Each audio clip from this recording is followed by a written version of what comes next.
do you feel like over the course of, say, the last 10 years that the insect pressure has increased? Yeah, absolutely. I think you mentioned seeing perspectives from people who've been across different companies. I started my career at Dow AgroSciences up in central Minnesota, and the pest that they fought every year was a soybean aphid. We had gotten to the point where the pyrethroids were not cutting it on soybean aphids, and so we moved into predominantly chlorpyrifos or Lorsban type applications, as well as there were some transform and some other chemistries at a little higher dollar. What do you feel like is the most critical window for protecting soybean yield? Yeah, probably from my perspective, once we get into a proper R3 in that soybean, so we're starting to see, a measurable pod in the upper, 25% of that plant, that's when I really start to lock in on insect pressure. It doesn't take a lot of damage to cause yield loss at that stage. What percentage of defoliation do you think really starts having an effect on yield? From a defoliation percentage, we talk about those Japanese beetles and other species like that. Probably need to get to that 25-30%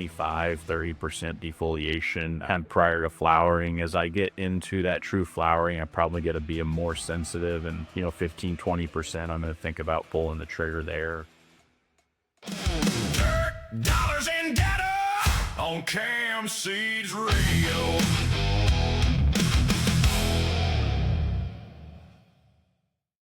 Welcome back to Dirt Dollars and Data, the podcast where we help farmers make better decisions, bigger yields, and more profitable operations. I'm your host, Chad Mustain with Cam Seeds, and today's topic is one that I think every soybean grower faces at some point in time during the season, and that's insects or bugs, worms, all types of pests, whether it's the bean leaf beetle, the Japanese beetles, the stink bugs, soybean loopers, or any other type of worm chewing on the leaves.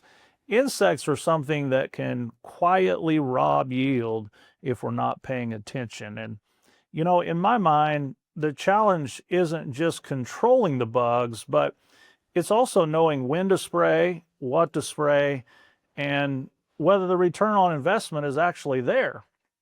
And to help answer those questions, I'm being joined today by Max Frederes from Rosen's. And Max, welcome to the show. Thank you, Chad. Appreciate the opportunity to be here to talk a little bit about insects and entomology. Before we do that, little introduction of myself and Rosen's. I'm the account manager in about 30 counties in southwest Missouri and southeast Kansas.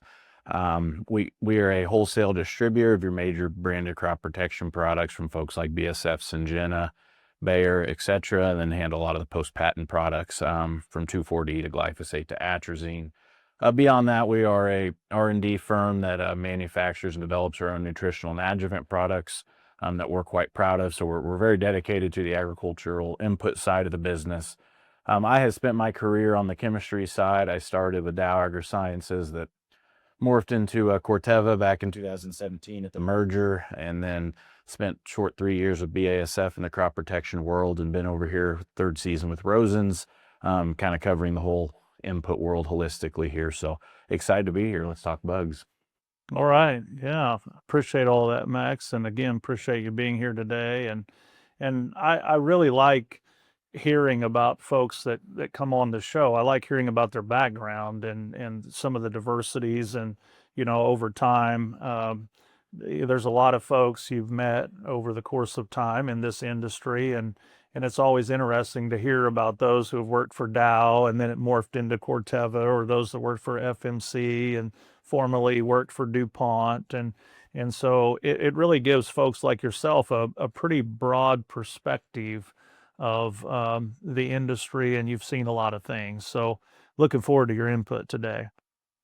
As we dive into this whole topic of insects and bugs in soybeans, when growers think about bugs or insects in southeast Kansas, southwest Missouri, northeast Oklahoma, the first thing that I think about, actually, and this may sound kind of funny, is knowing your enemy. And so it kind of sounds kind of funny to call a worm an enemy, but in this case, it really is. And so when growers start thinking about insects and bugs and worms in this area, what are the pests that should be on their radar, Max? Yeah, the ones I'm thinking about the most that are relevant to our geography that we've seen in significant numbers that have caused issues in the past several years here.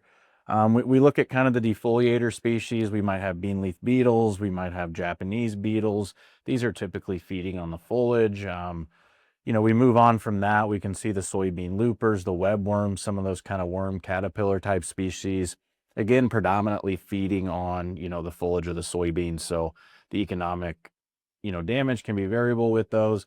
The two that I really worry about and continue to see issues that seem to be getting worse are, number one, the stink bugs as we get into the later season. Love to feed on those pods and can really cause some damage. And the other one that's become really a management nightmare due to resistance is the soybean podworm, which is the same bug as the corn earworm. Those are my two driver bugs. The rest of those at times can be, an issue, and we may have to treat for those, or we're making a pass across the field. We can address those at those times. But as we're building programs, I think we need to look at the stink bug and that soybean podworm as our top two enemies.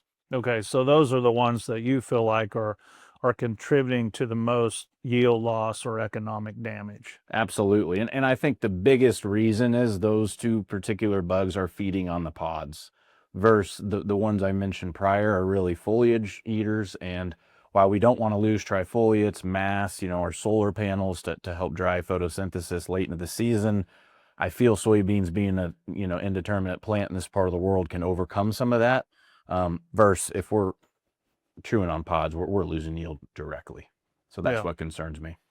Well, that makes sense. So have you seen, or do you feel like over the course of, say, the last 10 years that the insect pressure has increased, and particularly from the two that you mentioned, the podworm and the stink bug, do you feel like that they're on an upward trend as far as pressure? Yeah, absolutely. I think you mentioned seeing perspectives from people who've been across different companies. I started my career at Dow AgroSciences up in central Minnesota, and the pest that they fought every year was a soybean aphid, right? And we had gotten to the point where the pyrethroids were not cutting it on soybean aphids, and so we moved into predominantly chlorpyrifos or Lorsban type applications, as well as there's some transform and some other chemistries at a little higher dollar. But that in that part of the world, that became a year-round thing.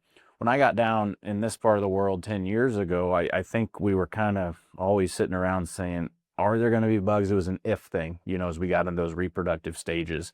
I would say since 5-7 years ago, it's not a if, it's a when type of conversation of when are those podworms going to show up? When were my beans planted? How thick are they? Same thing with the stink bugs coming in late. It's more become a if, not, or more of a when, not if. Yeah, I would agree with that, and that's the trend that I've seen, maybe really over the last 15 years. Is it's really no more an if; it's almost always a when. They are coming. You can pretty much count on it, and so it's something that if you're going to, and we're going to dive into this here in just a few minutes, but if you're going to grow soybeans, insect management has to be a part of the plan. Yeah, in this part of the world, I think, we've adopted a lot of fungicides and see a lot of that in our reproductive stages of soybeans, but I continue to see more consistent insect pressure than I do foliar disease pressure. And I'm not sitting here saying let's not control those foliar diseases, but these insects are very easy to see. They're visible, they're at economic thresholds, and we've got to make a plan for them instead of being reactive, because a couple days of these things in our fields, we're seeing drastic damage to yield. Yeah, I would agree with that. And with all of that in mind, so let's kind of dive in then to the topic of timing. Okay. I've talked quite a bit about timing in these podcasts, and timing being something that is potentially a huge waste of money on either side, because one of the big mistakes that I've seen through the course of my career is people either spraying too early or they're waiting too long. And so from your perspective, when we start talking about insecticides and controlling all of these bugs, what do you feel like is the most critical window for protecting soybean yield? Yeah, probably from my perspective, once we get into a proper R3 in that soybean, so we're starting to see, a measurable pod in the upper, 25% of that plant, that's when I really start to lock in on insect pressure. It doesn't take a lot of damage to cause yield loss at that stage. Like we mentioned earlier, the defoliation is unfortunate, but it's not always yield limiting. Versus once we have pods and that really kicks in at that R3 stage, we can lose a lot of yield in a hurry. So that R3 to R5 as that true pod development window is where I've got my eyes the closest on that insect pressure. So that growth stage then is the most vulnerable, but let's back up from there just a little bit. When do you feel like things like defoliation really start to cost yield? Yeah, I think oftentimes when we might be able to see that is somewhere between that final herbicide pass and kind of our flowering window. Typically a lot of the beans in this area are going to have a nice fungicide, insecticide seed treatment. That's going to last with us a while. But as we get into those vegetative states, that insecticide that's on the seed isn't really doing much for us anymore. So as we get, done with that last herbicide pass and get through that flowering, I think we do see a lot of that defoliating pressure. We do see, certain folks go ahead and put an insecticide in with that, foliar herbicide pass. From an IPM management standpoint, I can go both ways with whether that's a good practice or not. If there's pressure at the time we're making a trip across the field, it's probably a good idea to do that. But it's rare between that last herbicide pass and our flowering window that it would be justifiable to go out and make an insecticide only application, in my opinion. Yeah, I would have a tendency to agree with all of that. So, how much damage can a soybean plant tolerate? Well, thresholds really do matter. And I think most growers who've been doing this any length of time have heard the term threshold. Thresholds have been talked about. Our universities have talked a lot about thresholds over time. Does it make sense based on the current price of beans, et cetera, et cetera? And I know that most growers really hate to see bugs in their field in general, and certainly hate to see them chewing on the leaves and things like that. It doesn't look pretty, and nobody likes that.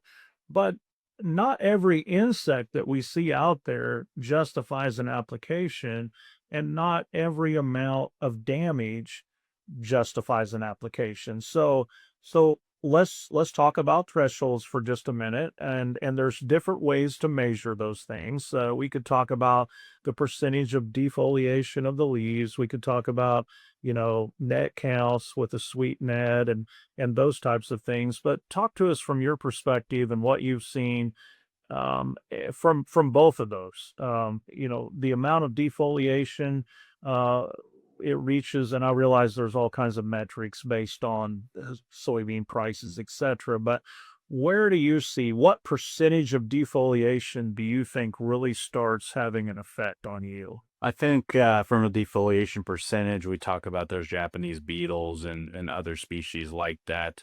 Probably need to get to that 25-30% defoliation kind of prior to flowering. As I get into that true flowering, I probably got to be a more sensitive and 15-20%. I'm going to think about pulling the trigger there. As we look, at the two species that I really worry about, that soybean podworm, looking at sweeps, if I'm seeing 1 to 3 of those per foot a row, I'm very concerned, and I think we're at an economic threshold. So those we're not necessarily going to see massive defoliation out of that. Same with the stink bugs. 1 to 2 stink bugs oftentimes in a foot a row, soybean row, can cause economic damage. The other point, I think a lot of these insecticides that we may talk about here in a minute have potentially come down in price year on year. And so that's all part of that economic threshold equation, as well as was I already going to make a trip across the field? Was I going to do a foliar? Was I going to do a fungicide? And well, it may not be that much more expensive to put something in the tank. So those are all factors. So not every decision is super easy, but to sum it up, 1 to 3 per foot a row is on the stink bug and soybean podworm side. And then probably around that 20-25% on a defoliating bug is where I've really got to make a management decision then. All right. So, Max, when we talk about thresholds, talk to us a little bit about what growers should be looking for. What percentage, and we mentioned it a minute ago, percentage of defoliation. What percentage of defoliation do you feel like really starts affecting the yield? And then also from a sweep net count on those two main insects, the podworm and the stink bug, how many of those should we be looking for? Yeah, to start with the stink bugs and podworms, I think when we're doing our sweep nets, we want to walk the middle of the row and kind of go back and forth on the rows to our left and right. When we get done with that, we really, if we're seeing 1 to 3 stink bugs or, our soybean podworms per foot of row, we're going to be at an economic threshold there. So really don't have to see a lot per foot of row to have an issue there. On our defoliators, some of those beetle species, some other different worm species, probably need to be in that 25% defoliation range when we're in that flowering, that R1, R2, to really cause some damage. And that's probably where we're going to land. And we could maybe move that back to maybe 20% as we get into that flowering, but somewhere in that range, because we're losing our photosynthetic capability of that plant to do what it needs to do. So, what do you feel like are some of the when we start talking about doing these counts and looking at the defoliation, what do you feel like are some of the biggest scouting mistakes that guys make? Well, I think it's the easiest thing to scout is the first 5 rows on the edge of the field. So, I mean, if we want to get a good, accurate representation, we're going to have to get to walking and get out there and, and see a lot of the field Yeah. because pest pressure can vary, as corn completes its tasseling and goes into brown silk. Oftentimes we'll see a lot of those feeding insects like Japanese beetles on the outside, 10, 20 rows of soybeans. But as we get in deeper into that field, we don't see the pressure. So that's probably one of the bigger mistakes is not getting a good representative sample of the entire field. That makes a lot of sense. Nobody wants to walk around in the middle of July or August in this weather, and look for bugs. So I that makes a lot of sense to me. But again, I do see a lot of folks driving by at 50 miles an hour and scouting the field that way. But um, what I've seen, or one of the things that I've seen, and I'm going to take this back to the stink bug for just a minute, is I feel like that the stink bug is a silent killer. And that's because unless we're specifically looking for that stink bug, they're really hard to see. You're not going to see them driving by at 50 miles an hour. You're not going to see their damage. You really got to get out there and start looking for them and looking at the pods. So talk to us about that for just a minute. When a grower's out there, let's say he's walking through the field and he's in this section here and he's not seeing much. He's maybe seen one stink bug for the last 50 yards. Should he be looking at those pods, he or she be looking at those pods and trying to look for damage? And if so, what should they be looking for? Yeah, I think you can definitely look into those pods and really looking for holes, circular holes where they're kind of sucking and piercing type of insect. They're putting their mouth parts on there and causing damage that way. So I think you can see some visible holes on those developing pods. I think the other thing, not everybody carries a sweep net around. You can take it, just an 8.5 by 11 piece of paper, put it in between your 2 rows, whether you're on 1530s, drilled beans, kind of bend that soybean plant over and shake it down because sometimes they get hidden within all that foliage, and that's basically our foot a row, and we can see if we've got any insect pressure there. So yeah, between that visual cue on that pod itself and maybe kind of knocking that bean down and shaking whatever's there off, I think those are probably the best 2 scouting practices I could come up with for the stink bug specifically. Okay. So now that we've talked about the bugs, the thresholds, the pressure, etc., let's talk about how to fix those things. And what I mean by that is choosing the right insecticide. And, there are so many insecticide options out there today, all kinds of things on the market like pyrethroids, diamides, organophosphates, etc. And when you start thinking about all of those products, and of course you represent a vast host of those types of products, when you start thinking about those, how should a grower decide which product to use? Yeah, I think if you've got a history of insect pressure and have used products in prior years, that should give you a really good start.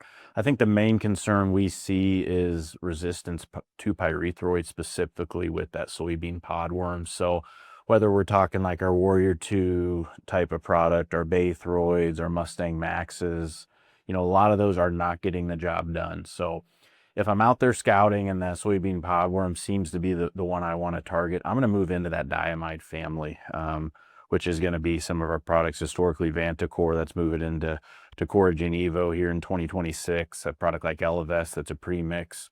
Those are great options, and there's a number of other brands entering the market as that patent has expired, help bring costs down there as well. So that's probably my decision. If I'm in that worm species, I really need a diamide to get control. If I'm back in that defoliator, some of those beetles, a lot of those, loopers, webworms, some of those, we can usually get with a pyrethroid, as well as the stink bugs. The one issue with kind of that generation of pyrethroids, they're not going to be great residual products. So they may do a good job of controlling what's out there today, but I can't bank on them holding any additional, generations of these pests for 2, 3, 4 weeks. A week to 10 days is probably all the residual I can bank on out of that pyrethroid class. So at the end of the day, if I'm going to make one, proactive insect management pass around that R3 when my pods are developing, I probably want a diamide in there paired with a pyrethroid to get 2 modes of action, resistance management, and try to get the best knockdown and residual I can out there. So what you're saying is, so pyrethroids, and I just want to back up for a minute. Pyrethroids, you're saying, really still have an effect on the defoliators. Yep. But you wouldn't be looking for a pyrethroid to control things like stink bugs and podworms. You want a little stronger, more of what perhaps I would call a premium product. Yes. Yep. Absolutely. Okay. And along those lines, are there situations where you feel like cheap chemistry costs more in the long run? Well, absolutely. I think, one of the biggest sins of the American farmer is they don't value their time. And, if I got to make a subsequent pass because I went out and put a cheap pyrethroid that didn't touch the insect population I've cost myself more insecticide, I've cost myself more labor, and I've cost myself yield. And so it's hit me on 3 fronts by trying to save a few dollars up front. And I think if we can make the right decision up front, there's products on the market that we can go apply, have great results, good residual, protect the bushels we're trying to protect. And yeah, it's going to cost more on the front end, but I think it oftentimes saves us on the back end. It makes me relate back to, weed management. I think we talk about this all the time. A pre-emerge program is a lot cheaper than chasing it post on really big Oh, weeds and absolutely. throwing everything in the tank. Very similar concept at the end of the day. Yeah, that makes a lot of sense. And that's a good analogy, because nobody really questions at this point in time. Nobody questions using a pre on beans these days. Just about everybody does it. But using a premium product on insects or podworms, etc., it's questionable a lot of times whether guys want to spend the money. So that's a good perspective. Let's dive into something now, and you mentioned it a few minutes ago, and that's resistance management. And again, that's something that we've talked extensively about in the world of weed control over the last 10 years. But now, as you said earlier, it's becoming more and more prevalent in the world of insect control. And so resistance in general is just becoming a super big topic in the ag industry. But how do you think growers should approach resistance management here with insects? Well, yeah, number one, I think it's different than herbicide resistance in the fact that a lot of these flights of bugs have already been exposed to a particular chemistry in the same season. Versus our weeds are yeah, they can move on equipment and things like that, but they've got to grow in our field and see a herbicide in our field. Oftentimes, these podworms we're controlling, they're the ones who didn't get killed down in Mississippi on the early bean crop. And so they've already seen a dose of some of these chemistries. And so I think we've got to go at them hard the first time with known effective modes of action that are going to control that, because there's a high probability that the bugs we see in our fields survived applications somewhere further in the southern United States. And so that's where I think the difference between the herbicide and insecticide management styles is going to be different. It's less about exactly my own acres. It's more of a community thing. And if they're fighting it in the south and not getting control, we're going to have that problem in the north 2, 4, 6 weeks later here. That makes sense. So let me ask you this. So how much resistance do you think we're actually seeing at this point? I know, again, we could talk about that all day long in herbicides, but how much resistance do you think we're actually seeing to the insecticides that are so prevalent in our territory? I would say particularly on the podworm, I would say over 50% resistance. Really? I mean, somewhere in that neighborhood, Yeah. especially in this geography. Like in the northern third of my geography, we can still get control with pyrethroids, but over the last 4 or 5 years, I've watched that line move about 20 to 30 miles north every year, where people who could control those populations with pyrethroids in 2024, 30 miles north in 2025, they had much, much more difficult time than they did. And so I continue to see that move north, and it's not north of Kansas City yet. As you talk about geographies, it's kind of Highway 54 seems to be the line of where we can get control on worm species with pyrethroids and where we can't. Everything south of that 54 highway, I think we have high levels of resistance. And that's because we continue to see this bug year after year. I mean, Chad, when was the last time you didn't see a podworm outbreak in soybeans? Yeah. Yeah, it's been quite a few years. I'm not sure I remember the last time.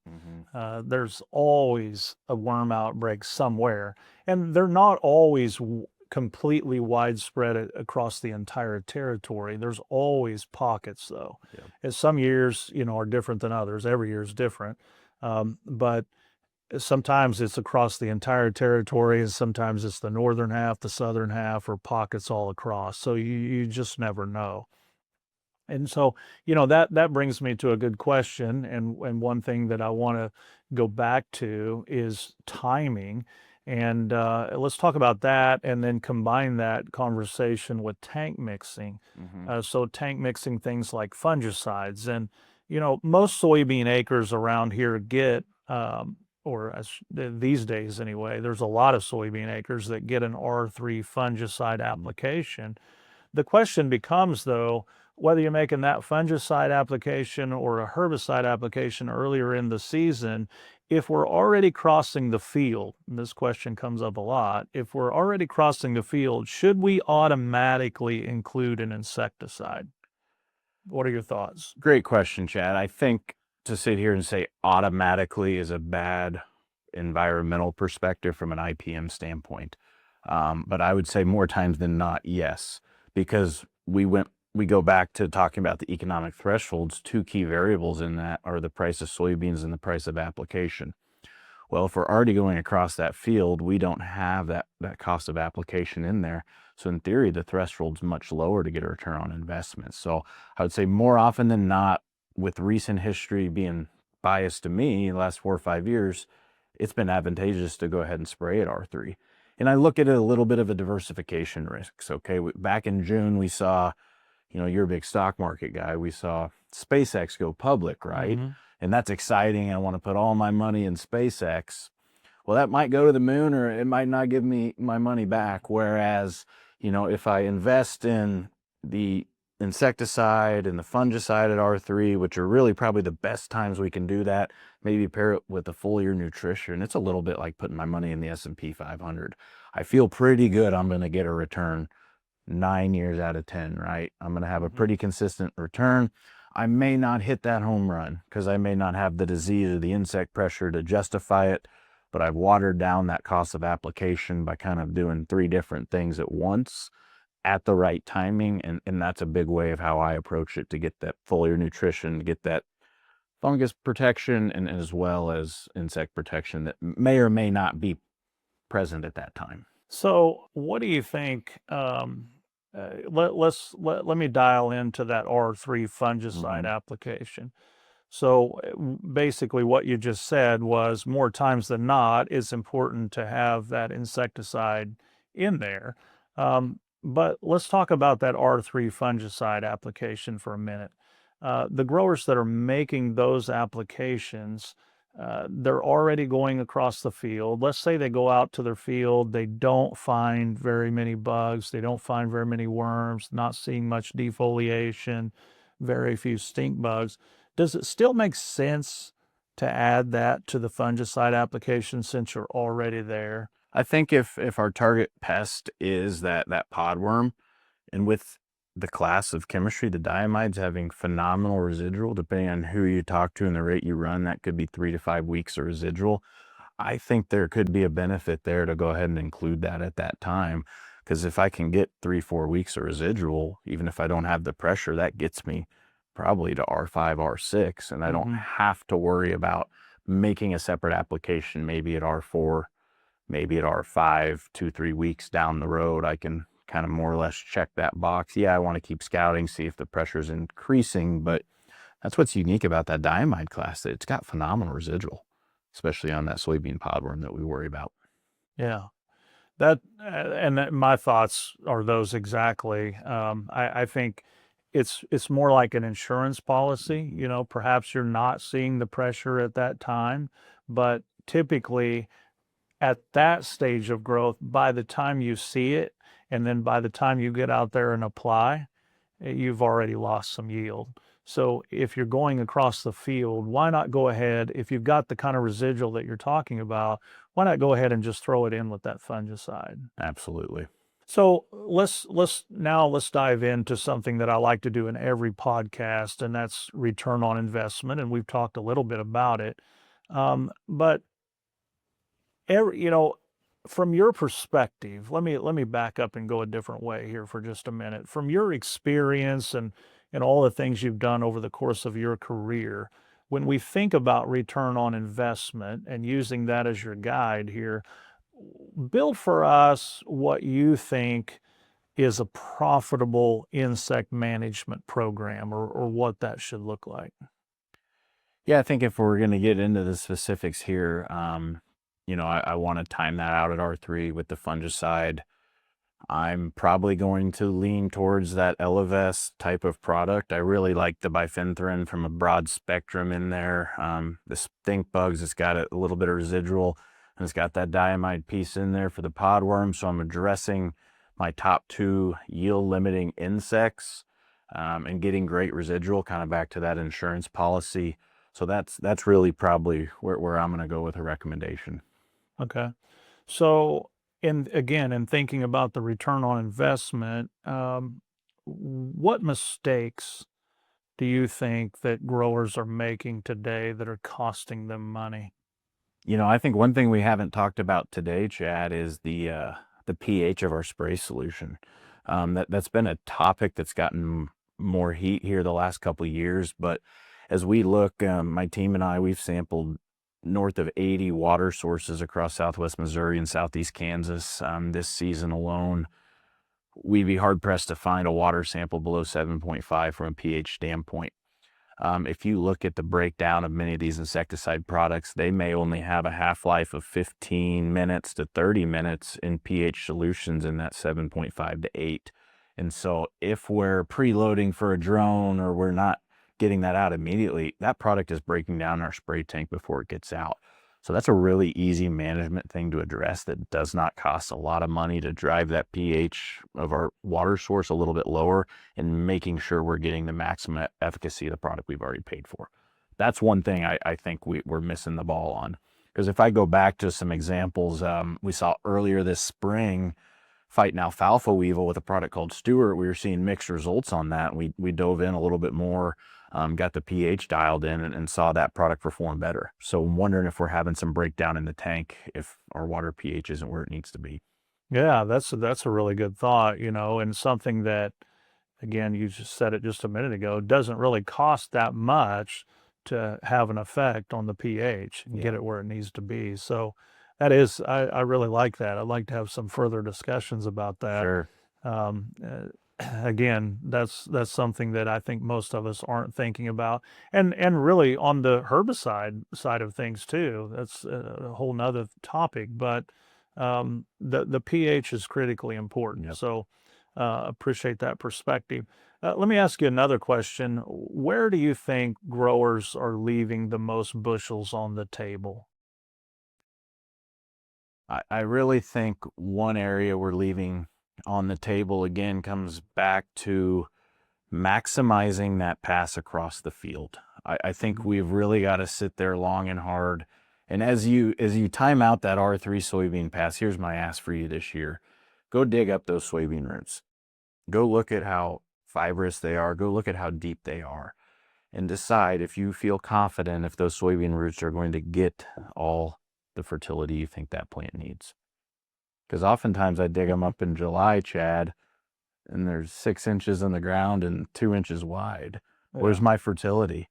Let me look at the nodules. Are they a nice pink salmon color? Are they helping pull that nitrogen out of the air? Those are the things that I'm thinking about, because if I'm already making that pass across the field, like we talked with the fungicide, is there a chance I can put some type of foliar nutrition, a biological, a stress defense? There's so many buzzwords, I don't care. But I think that opportunity to get a return on that type of product is great. It again comes back to diversification of risk. Do I want to invest in the S&P 500, or am I buying SpaceX and going to the moon? If I only spend, $15, yeah, my chance at return may be significantly higher, but I want a consistent chance of return if I'm spending my dollars. And that's where I'm looking at the 3 kind of pronged approach of insect management, disease management, as well as any foliar type of nutrition I can deliver to that crop. Go dig those roots. See if you feel good about them given the nutrient you want. All right. Well, that gives us something to do here in the next few weeks. So appreciate that.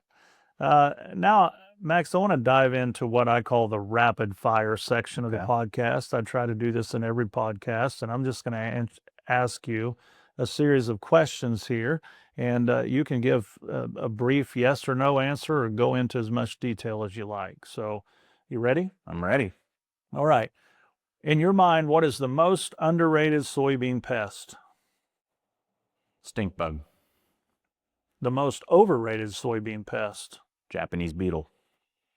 Pyrethroid or diamide? In our part of the world, diamide all day. All right. Best scouting tool? A sweep net and free labor like a child. All right. How about one insect mistake that you see growers make every year? Applying too late. That's a good one. I see that. I see the exact same thing happening a lot. How about one soybean management? This is the last one. One soybean management practice that you feel like always pays.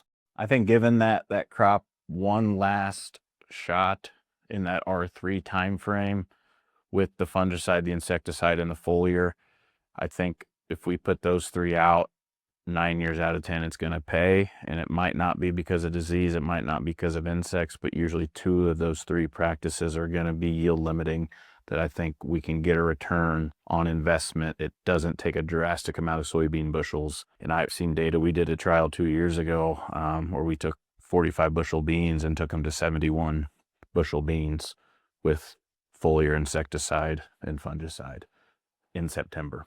Yeah, that's impressive. Don't give up on them. Yeah.